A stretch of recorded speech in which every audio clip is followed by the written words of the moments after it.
What I'm going to do now is pull off the top cover.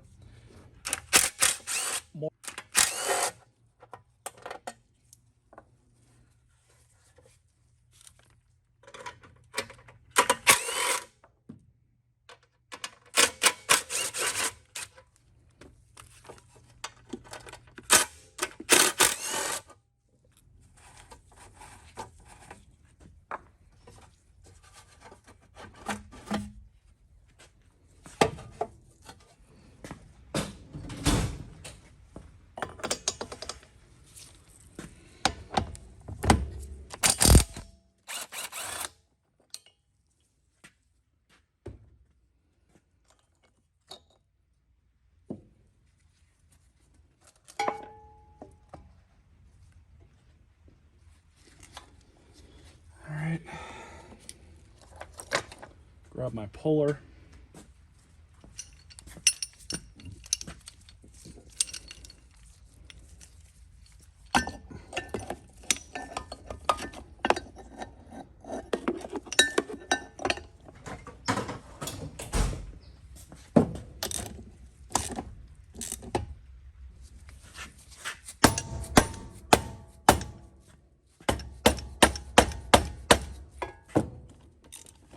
There it is.